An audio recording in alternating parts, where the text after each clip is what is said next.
বন্ধুরা আমাদের এই চ্যানেলে আমরা এই মুহূর্তে চাকরি সংক্রান্ত আপডেট খুব কমই শেয়ার করে থাকি।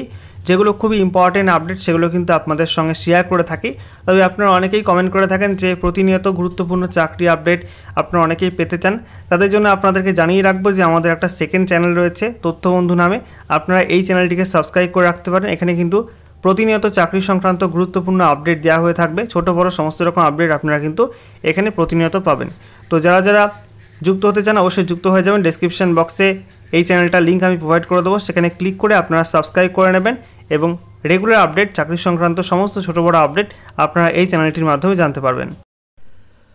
নমস্কার বন্ধুরা, নতুন একটি ভিডিওতে আপনাদের সকলকে জানাই স্বাগতম। এই মুহূর্তে আবহাওয়া নিয়ে গুরুত্বপূর্ণ একটি আপডেট চলে আসছে।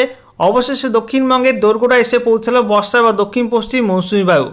গত মাসে অর্থাৎ মে মাসে 31 তারিখে উত্তরবঙ্গের 5 জেলা দার্জিলিং, জলপাইগুড়ি, কালিম্পং, সেই সঙ্গে আলিপুরদুয়ার এবং কোচবিহার, এই 5 জেলায় বর্ষা প্রবেশ করেছিল এবং তারপরে থেকে কিন্তু বর্ষারেখার যে পূর্বাংশ বা পূর্বশিরা তার কোনো অগ্রগতি হয়েছিল না। উত্তরবঙ্গে দার্জিলিং সংলগ্ন যে জেলা সেটা হচ্ছে উত্তর দিনাজপুর, সেখানে ইসলামপুর পর্যন্ত বর্ষারেখা থেমেছিল, তারপরে কোনো অগ্রগতি হয়নি এবং আজকে 20 জুন 2024 তারিখে বর্ষারেখার অগ্রগতি হলো। পশ্চিমবঙ্গের বেশ কয়েকটা জেলায় নতুন করে বর্ষা প্রবেশ করলো এবং অবশেষে আজকে দক্ষিণবঙ্গের দোরগোড়ায় এসে পৌঁছালো বর্ষা। আজকে দক্ষিণবঙ্গের একাধিক জেলায় বিক্ষিপ্তভাবে প্রাক বর্ষার বৃষ্টি হয়েছে, যেখানে নদিয়া জেলা, সেই সঙ্গে পশ্চিম বর্ধমান জেলার কিছু অংশ, এছাড়া হুগলি জেলার কিছু অংশ, পশ্চিম মেদিনীপুর জেলার বিস্তীর্ণ অঞ্চলে, সেই সঙ্গে দক্ষিণ চব্বিশ পরগনা, উত্তর চব্বিশ পরগনা, কলকাতার কিছুটা অঞ্চলে, হাওড়ার কিছু অঞ্চলে, এরকম করে কিন্তু বিভিন্ন জেলায়, দক্ষিণবঙ্গের একাধিক জেলায় কিন্তু বিভিন্ন অঞ্চল ভিত্তিক প্রাক বর্ষার বৃষ্টি হয়েছে এবং বিভিন্ন দর্শক বন্ধুরা জানাচ্ছেন যে বেশ কিছু অঞ্চল এমন আছে দক্ষিণবঙ্গে সেখানে এখনও বৃষ্টি হয়নি।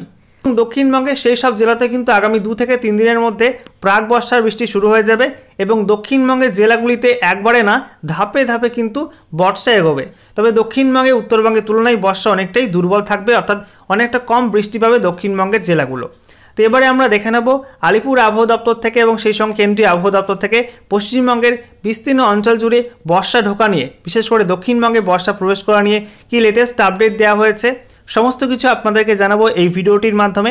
তো ভিডিওটি ভালো লেগে থাকলে এবং ইনফরমেটিভ বলে মনে হয়ে থাকলে অবশ্যই আপনারা ভিডিওটা একটি করে লাইক করে দেবেন, ভিডিওটি প্রচুর শেয়ার করবেন আর নতুন দর্শক হয়ে থাকলে লেটেস্ট ভিডিওর আপডেট সর্বপ্রথমে পাওয়ার জন্য চ্যানেলটিকে সাবস্ক্রাইব করে নিয়ে পাশে থাকা বেল আইকনে ক্লিক করে অল নোটিফিকেশন অপশানটিকে অন করে রাখবেন। লেটেস্ট আপডেট আপনারা সবার প্রথমে পেয়ে যাবেন। প্রথমে আমরা একটু দেখে নেব এই মুহূর্তে লেটেস্ট উপগ্রহ চিত্র বা স্যাটেলাইট ইমেজ থেকে আবহাওয়া সংক্রান্ত কী লেটেস্ট আপডেট পাওয়া যাচ্ছে, কোথায় কেমন মেঘ রয়েছে এবং কোথায় কোথায় বৃষ্টিপাত হচ্ছে। তো এই মুহূর্তে আপনারা দেখতে পাচ্ছেন ভারতের লেটেস্ট স্যাটেলাইট ইমেজ, যেখানে আমরা এই মুহূর্তে দেখতে পাচ্ছি ভারতের পশ্চিমাঞ্চল, সেই সঙ্গে উত্তর ভারত জুড়ে আকাশ পরিষ্কার রয়েছে। এছাড়া মধ্য ভারতে কিন্তু বিস্তীর্ণ অঞ্চলে বজ্রগড় ও মেঘ তৈরি হচ্ছে, যা থেকে মধ্যপ্রদেশ, ছত্তিশগড় এবং সেই সঙ্গে আমরা দেখতে পাচ্ছি পূর্বাঞ্চলের দিকে এদিকে উড়িষ্যা এবং দক্ষিণ ভারতের বিস্তীর্ণ অঞ্চল কিন্তু মেঘাচ্ছন্ন আকাশ রয়েছে। আর সেই সঙ্গে আমরা যদি দেখি পশ্চিমবঙ্গ, বাংলাদেশ, সেক্ষেত্রে আমরা দেখতে পাচ্ছি পশ্চিমবঙ্গের দক্ষিণবঙ্গে কিন্তু ভারী মেঘ রয়েছে এবং একাধিক জেলায় কিন্তু আজকে বিক্ষিপ্তভাবে প্রাক বর্ষার বৃষ্টি হয়েছে এবং সেই সঙ্গে আমরা দেখতে পাচ্ছি এই মুহূর্তে কিন্তু পশ্চিমবঙ্গের যে এক্সট্রিম দক্ষিণবঙ্গ রয়েছে, দক্ষিণ চব্বিশ পরগনা, পূর্ব মেদিনীপুর, এই সব জেলার উপকূলবর্তী এলাকায় কিন্তু এই মুহূর্তে বজ্রবিদ্যুৎ সহ ভারী বৃষ্টিপাত চলছে। অন্যদিকে আমরা দেখতে পাচ্ছি বাংলাদেশের পশ্চিমাঞ্চল অর্থাৎ পশ্চিমবঙ্গ লাগোয়া বাংলাদেশের বিভিন্ন অঞ্চলে কিন্তু এই মুহূর্তে মেঘাচ্ছন্ন আকাশ রয়েছে এবং সেই সঙ্গে আমরা দেখতে পাচ্ছি উত্তরবঙ্গের বিভিন্ন জেলা আকাশ পরিষ্কার রয়েছে, যেখানে উত্তরবঙ্গের দার্জিলিং, জলপাইগুড়ি, আলিপুরদুয়ার, কোচবিহার প্রত্যেকটা জেলার আকাশ কিন্তু পরিষ্কার রয়েছে। তবে এই সব জেলায় রাতের দিকে ভারী বৃষ্টিপাতের সম্ভাবনা রয়েছে, যেহেতু আজকে এই সব জেলায় বৃষ্টির রেড অ্যালার্ট জারি করা হয়েছে আলিপুর আবহাওয়া দপ্তরের তরফ থেকে। তো এই সব জেলায় কিন্তু রাতের দিকে ভারী বৃষ্টিপাতের সম্ভাবনা রয়েছে। ওকে, এবারে আমরা দেখে নেব পশ্চিমবঙ্গের দক্ষিণবঙ্গের জেলায় জেলায় এবং সেই সঙ্গে উত্তরবঙ্গের বাকি অংশে বর্ষা ঢোকা নিয়ে আবহাওয়া দপ্তর থেকে যে লেটেস্ট আপডেটটি জারি করা হয়েছে সেখানে কী জানানো হয়েছে। তো বলা হচ্ছে দক্ষিণবঙ্গের অধিকাংশ জায়গায় বুধবারও তেমন বৃষ্টির দেখা মেলেনি, তবে কলকাতা ও সংলগ্ন এলাকা সহ দক্ষিণবঙ্গের বিভিন্ন জেলায় সারাদিন ধরে আকাশ মেঘলা ছিল এবং আজ বৃহস্পতিবার দক্ষিণবঙ্গে বেশ কয়েকটা জেলায় কিন্তু বিক্ষিপ্ত বৃষ্টি হয়েছে।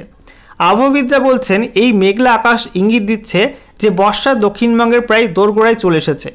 আলিপুর আবহাওয়া অফিসের অধিকর্তা হাবিবুর রহমান বিশ্বাস জানান, আজ বৃহস্পতিবার থেকে শনিবারের মধ্যে যে কোনো সময় দক্ষিণবঙ্গের কিছু এলাকায় বর্ষা ঢুকে পড়ার সম্ভাবনা বেশি।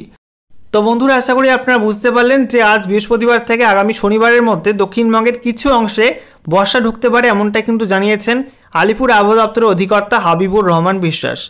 সেই সঙ্গে কেন্দ্রীয় আবহাওয়া দপ্তরের বুধবারের পূর্বাভাসে জানানো হয়েছে দক্ষিণবঙ্গের কিছু এলাকা এবং উত্তরবঙ্গের যেসব এলাকায় এখনও মৌসুমি বায়ু ঢোকেনি সেখানে 2-3 দিনের মধ্যেই এই প্রক্রিয়া সম্পন্ন হবে। উত্তরবঙ্গে আগামী রবিবার পর্যন্ত ভারী থেকে অতি ভারী বৃষ্টি চলবে। শনিবার রবিবার থেকে 2 দিনাজপুর ও মালদহে ভারী বৃষ্টি হতে পারে। আবহাওয়াবিদরা ফের জানিয়েছেন দক্ষিণবঙ্গে বর্ষা ঢুকলেও তা দুর্বল থাকবে, তাই বড় এলাকা জুড়ে ভারী বৃষ্টির মতো পরিস্থিতি এখনই নেই। ফলে জুন মাসে দক্ষিণবঙ্গে বৃষ্টির ব্যাপক ঘাটতি হতে চলেছে। জুলাই মাসে কি হয় সেটাই এখন দেখার। চাষবাস, বিশেষ করে আমন ধান চাষের জন্য জুলাই মাসে বেশি মাত্রার বৃষ্টি জরুরি। মেঘলা আকাশের জন্য দক্ষিণবঙ্গ জুড়ে তাপমাত্রা কমেছে। তাপপ্রবাহ বন্ধ হতেই পশ্চিমাঞ্চলের কোনো জায়গায় সর্বোচ্চ তাপমাত্রা আর 40 ডিগ্রি সেলসিয়াস ছাড়ায়নি। সর্বোচ্চ তাপমাত্রা এদিন ওইসব এলাকায় 36 থেকে 38 ডিগ্রির মধ্যেই ছিল। কলকাতায় সর্বোচ্চ তাপমাত্রা 34.4 ডিগ্রিতে নেমেছে। এটা স্বাভাবিকের চেয়ে সামান্য বেশি। পূর্বাভাসে জানানো হয়েছে আজ সর্বোচ্চ তাপমাত্রা 33 ডিগ্রি আশেপাশে থাকতে পারে। বৃষ্টি শুরু হলে গুমোট গরমের অস্বস্তিও কমবে। এবারে আমরা দেখে নেব কেন্দ্রীয় আবহাওয়া দপ্তর বা মৌসুম ভবনের তরফ থেকে দেশের বিভিন্ন অংশে বর্ষা ঢোকা নিয়ে যে লেটেস্ট আপডেটটি জারি করা হয়ে থাকে অফিসিয়াল নোটিফিকেশন আকারে এবং প্রতিদিন সেটা আপডেট করা হয়ে থাকে। সেখানে কি কি আপডেট দেওয়া হয়েছে, দেশের কোন কোন অংশে এবং পশ্চিমবঙ্গের কোন কোন জেলায় নতুন করে বর্ষা ঢুকেছে আমরা দেখে নেব। তো দেখতেই পাচ্ছেন বলা হয়েছে advance of south West monsoon 2024, যেখানে বলা হচ্ছে Northern limit of south West monsoon as on 20 June 2024। তো আজ 20 জুন 2024 তারিখ অনুযায়ী কোন কোন অংশে বর্ষা প্রবেশ করলে আমরা দেখে নেব।